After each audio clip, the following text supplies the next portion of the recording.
Alright, hello there, welcome back to another wee bit different video. Today's video, we have a fantastic discussion going on. The Little Knight has finally dropped.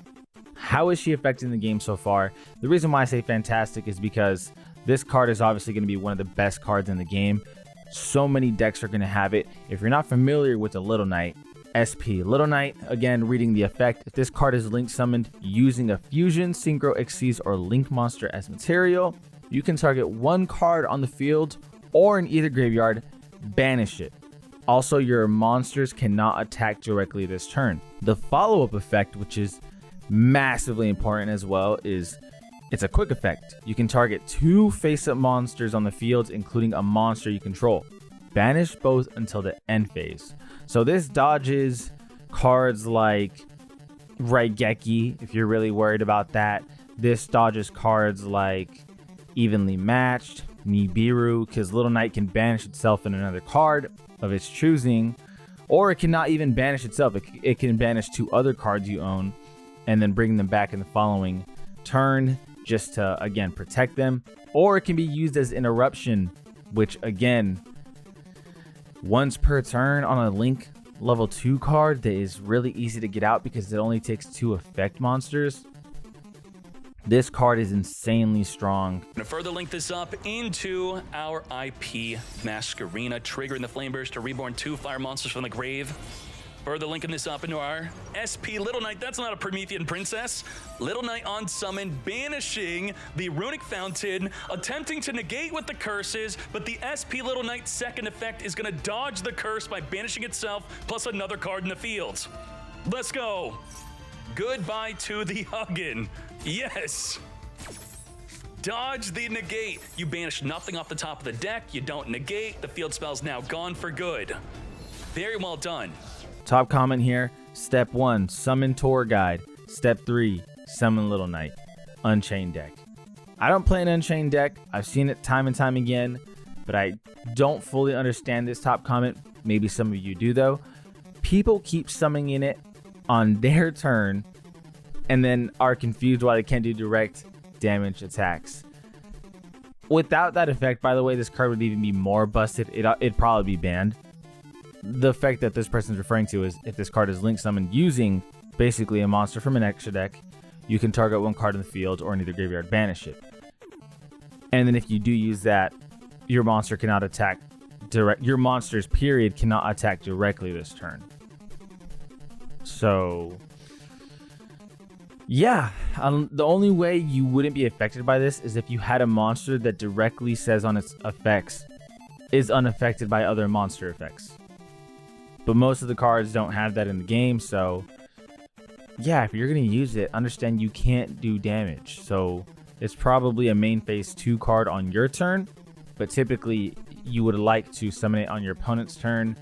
Or maybe you don't even worry about the first effect. You just summon it turn 1, but then, you know, keep it for its disruption and or protection if the opponent may or may not have evenly matched. Won a game because she completely ducks evenly matched if you only have 3 monsters on the board. Card is insane.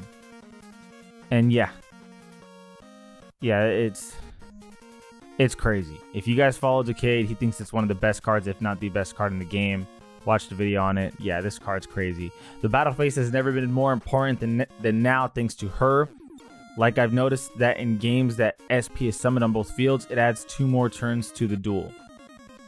Naturally, yes, but those added turns are worth it if you can add on to a disruption or add on to what you already have on your fields to, you know, take time to better develop an end board. And again, disrupting your opponent with a card like this, yeah, you're stalling in a way, but if you also can do it in their turn, if you have IP Masquerena out, it's even better. Gotta make sure to like this comment because it makes Nightmare Unicorn look like a complete joke. For those of you not familiar with Nightmare Unicorn, you can discard one card, then target one card on the field. Shuffle it into the deck. That's the main effect. Then, if this card was co-linked when this effect was activated, you can draw one card. Honestly, that's I mean, there's more effects, but that's like the main effect. You can only use this effect of Nightmare Unicorn once per turn, while any co-linked Nightmare monsters are on the field. For your normal draw and your draw phase, draw 1 card for each. You're never going to do that. You're never going to do that. Draw 1 card for each different card name among those co-linked Nightmare monsters. That's just so unrealistic. Seriously, you're not doing that. You got Phoenix, Cerberus, Griffin. Yeah, there's these nightmares, and then you got Nightmare Goblin, which is banned, Nightmare Mermaid, which is banned. But yeah, realistically, you're not going to be using Nightmare Unicorn anymore. I mean, you might have it as a extra deck side piece, like, hey, it's here if I absolutely need it. But at a Link level 3, SP Little Knight shits on Nightmare Unicorn now. It's not even close. Evenly Matched isn't as automatic of a win now. Yeah, really like her. 10 games in and I've seen this little bitch 12 times.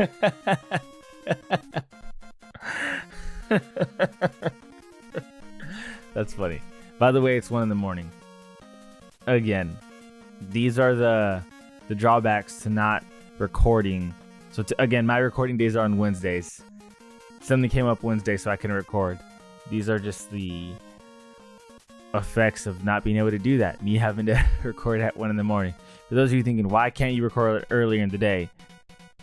I am on a weight loss journey that is requiring a lot of my time, and I still have to game during the nighttime with the boys to get better at the video games and also be able to learn the topics. So I only really have recording time for pretty late at night. But don't worry. Not that you guys are worried anyway. Wednesdays will be normal recording times as usual. Back to regularly scheduled program instead of 1 in the morning. But continuing the topic here, I can't break race boards anymore with my tiers. No chance. Yeah. DK did mention that Rescue Ace and Snake Eyes benefit greatly. I think he said more so Rescue Ace. But yeah, if you look at every Snake Eyes deck, it's going to have SP Little Knight. I mean, to be honest with you, most decks will now. But on top of that, Salomon Great, Raging Phoenix got added to Snake Eyes, so big buff for Snake Eyes for sure. Big buff for a lot of decks with SP Little Knight, but Snake Eyes getting 2 extra deck cards is a pretty big deal. Yeah, okay. Rescue Ace, Snake Eye, Purely, Tier Elements, Chimera, Salomon Great, all these decks using Little Knight. Let's pull it from the top right here. Boom. Tier Elements. Lo and behold, Little Knight. There's just, yeah, Snake Eyes, Purely, all the best decks in the game. I think I haven't seen a branded with Little Knight. It could just be that a branded deck's not being made. Bestial Runic. But yeah, this is the best decks in the game just got better. Boom. SP Little Knight. The best decks in the game just got better. Really though, every deck that is Link related most likely will use her. I mean, I'm sure there's a couple of exceptions, but a lot of Link card related decks will probably have her in use. I mean, just in the past 2 weeks, she's in 30% of Rescue Ace decks, and that's because she came out yesterday. Imagine as things start to unfold more, that's crazy. Salomon Great 40%, Chimera 10%, Purely 14%, Snake Eyes 13%, Tier Elements 18%. And if you really think about it, there's so many Snake Eye decks that come out in a day for it to already be 13% in the past 2 weeks, but we only have yesterday and today as new decks included with it. Like, that's every deck from May 9th. If we go into Snake Eyes in particular, every deck from May 9th will have SP Little Knight. There's no doubt in my mind. Am I going to sit here and look through it? No, but this card is just that good. It's that scary. A little bit more comments to go through, but I wanted to show this one. Unicorn found dead. Haven't seen her once. Follow-up comment, by the way. Haven't seen her once. I'm putting this game on hiatus because it makes me irrationally angry.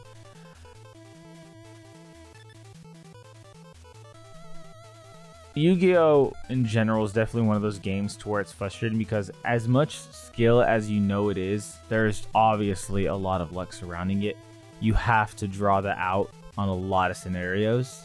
Sometimes the heart of the cards is in your side, sometimes it's not. It's just the way the cookie crumbles. You know, sometimes you're going to break and have a terrible hand, sometimes you're not.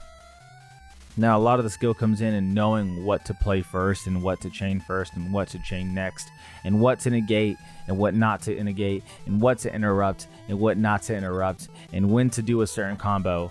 It's just, there's a lot that goes into it, which makes it a very skill heavy game. But to do all those things, you have to have the right cards in your hand. If you're going turn 1, you only draw 5. I mean, I say only, but that's a lot. Breaking happens all the time. Even decks like Snake Eyes can brick. It happens. It happens. So I get it. But the whole point of this video, don't get it twisted, is to talk about SP Little Knight. Even people that do brick. I'm a Snake Eyes player. I carry a lot of hand traps. One of my first duels with SP Little Knight, I had 3 hand traps and no real combo cards. I think I had a Poplar, and yes, that can lead to something, but it ended up getting negated is my point. Somehow, some way, I'm not gonna, pull up a replay because that would take an immense amount of work. I don't have that prepared at all. But one thing led to another, and all I had was SP Little Knight and 2 hand negates. Well, lo and behold, I used her as an interruption. I used my 2 negates, even though, let's be honest, that is a massive brick, all things considered. If I only end up with her, that was good enough because that's just an extra interruption that I would not have had before under any circumstance with any other Link card. Really powerful card. Clearly, no matter what people say in the community, it's going to be used in the most meta decks. And to be honest with you, everyone in the community already knows it's going to be one of the best cards in the game, if not the best card in the game in terms of standalone value. It brings a lot to the table. Let me know what you guys think, though. This card is crazy for sure. As always, before I actually leave, feel free to like and subscribe. It goes a long way for building this channel, building a bigger community, which is the end game here. And I've been busting my ass trying to... yeah, you can see for yourself. 1:11 a.m. 1:12 a.m. It's late. I do this because I believe in a bigger picture here. I believe in the bigger picture here. I'm going to go to sleep, though. Thank you for watching. This is All We've Been Different. All We've Been Different. And we out.